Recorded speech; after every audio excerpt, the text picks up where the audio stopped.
So you like science fiction horror, but you don't know what to read? Don't worry, my friend, I have you covered. Hello everyone, Red here. Autumn is upon us, and I always love reading dark stories this time of year. I really love science fiction horror especially. But it's hard to know which stories are good and which aren't worth your time. Also, every list out there has at least one or two Stephen King novels, and while I do love him, I wanted to try something else. So here are 10 novels with different settings ranging from a deserted spaceship to a research lab deep beneath the ocean and the dark forests around small towns and more. I have also included each of their book blurbs from Goodreads. Number 1. Dead Silence by S.A. Barnes. I love the deserted spaceship full of horrors trope, but it has gotten a bit repetitive. I thought Dead Silence did a really good spin on it, mixing it with Titanic and mega corporations. Claire's job is her life, but she is about to be unemployed. Her team picks up a distress signal, and she and her crew decide to investigate. What they find at the other end of the signal is a shock, the Aurora, a famous luxury space liner that vanished on its maiden tour of the solar system more than 20 years ago. A salvage claim like this could set Claire and her crew up for life, but a quick trip through the Aurora reveals something isn't right. Whispers in the dark, flickers of movement, words scrawled in blood. Claire must fight to hold on to her sanity and find out what really happened on the Aurora before she and her crew meets the same ghastly fate. The main character was well written, if a little annoying at times. If you love dark, haunting mysteries and corporate conspiracies, you're going to love this. The sequel is set to release in April 2024, but the book stands on its own. 2. The Deep by Nick Cutter.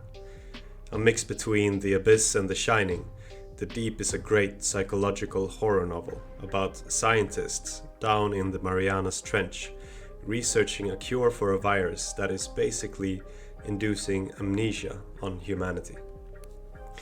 A previously unknown substance hailed as ambrosia has been discovered, a universal healer from initial reports. It may just be the key to a universal cure. In order to study this phenomenon, a special research lab, the Trieste, has been built 8 miles under the sea's surface. But now the station is incommunicado, and it's up to a brave few to descend through the lightless fathoms in order to unravel the mysteries lurking at those crushing depths. And perhaps to encounter an evil blacker than anything one could possibly imagine. The book got a little drawn out by the end, but I loved it.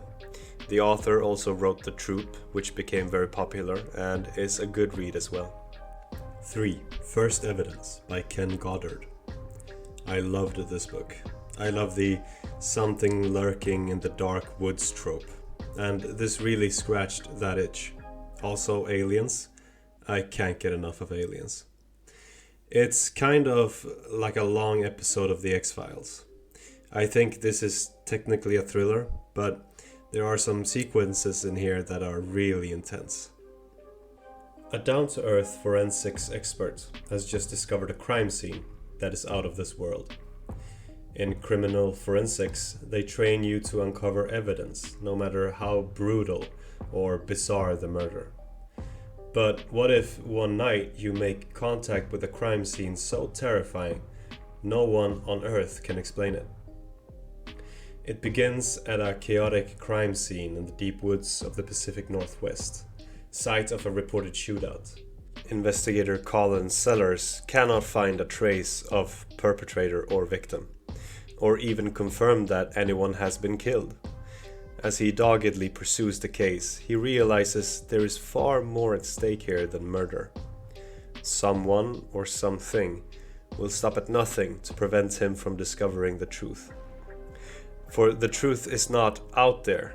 It is locked away in Sellers' own evidence file.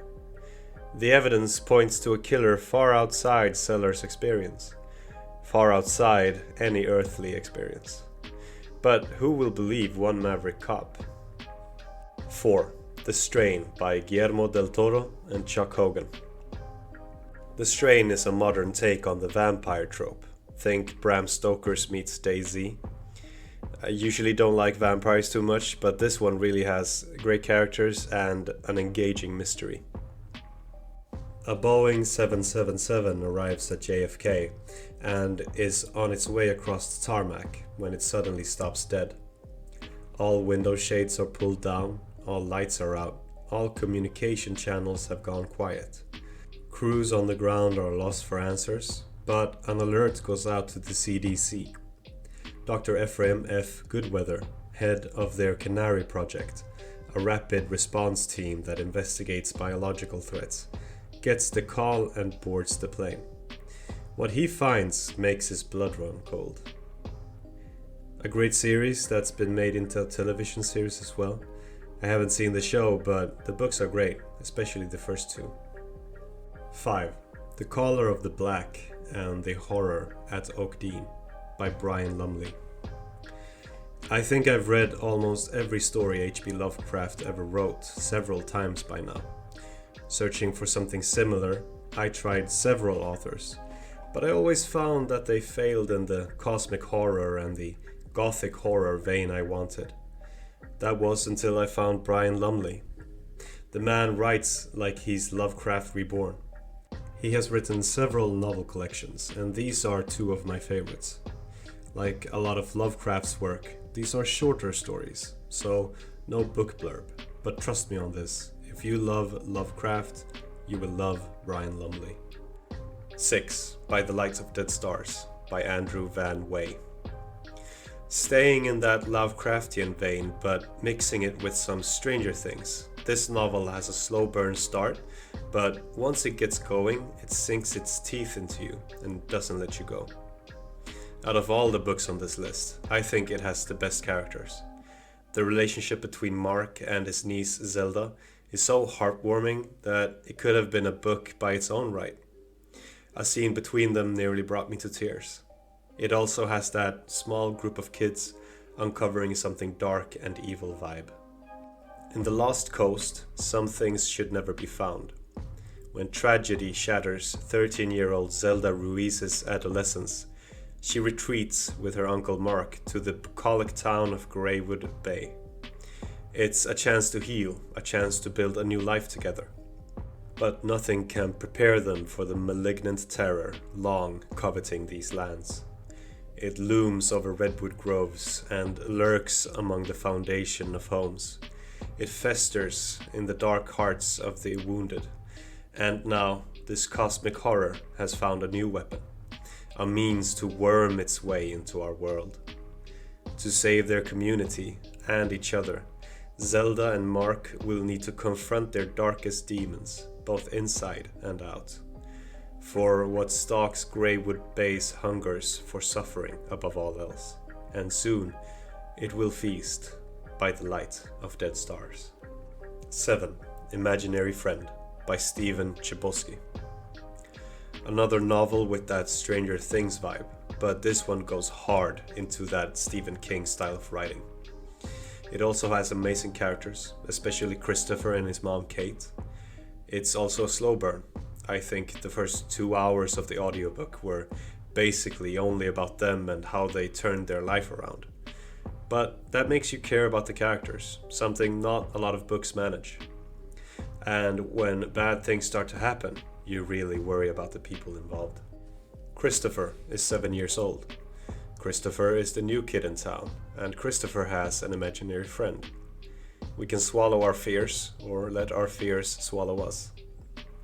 Single mother Kate Reese is on the run.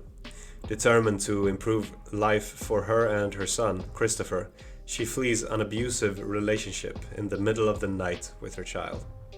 Together they find themselves drawn into the tight-knit community of Mill Grove, Pennsylvania.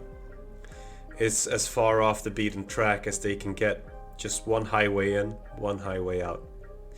At first, it seems like the perfect place to finally settle down. Then Christopher vanishes. For 6 long days, no one can find him. until Christopher emerges from the woods at the edge of town, unharmed but not unchanged. He returns with a voice in his head only he can hear, with a mission only he can complete. Build a tree house in the woods by Christmas, or his mother and everyone in the town will never be the same again. Death is coming. Death is here. We'll die on Christmas Day. 8. Invasion of the Body Snatchers by Jack Finley. Published back in 1956, this book is an old one, but it still holds up. I read it for the first time last year, and I loved every page of it.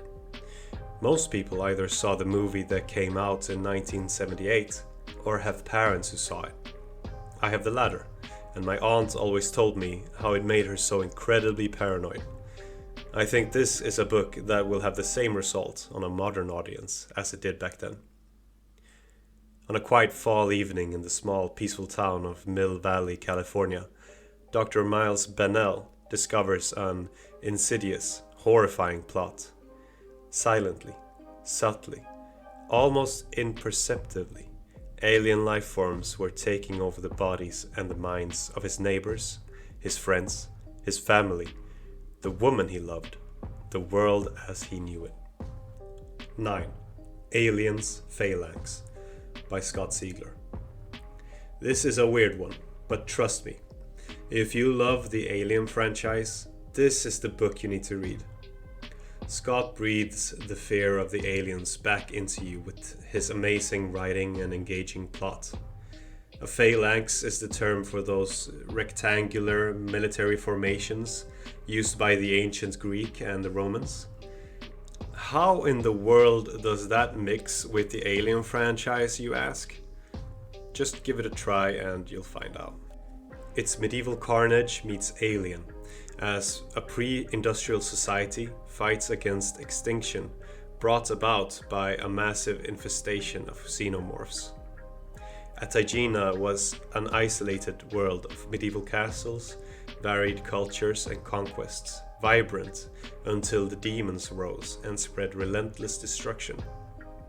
Swarms of lethal creatures with black husks, murderous claws, barbed tails and dreaded toothed tongues raged through the lowlands, killing 90% of the planet's population.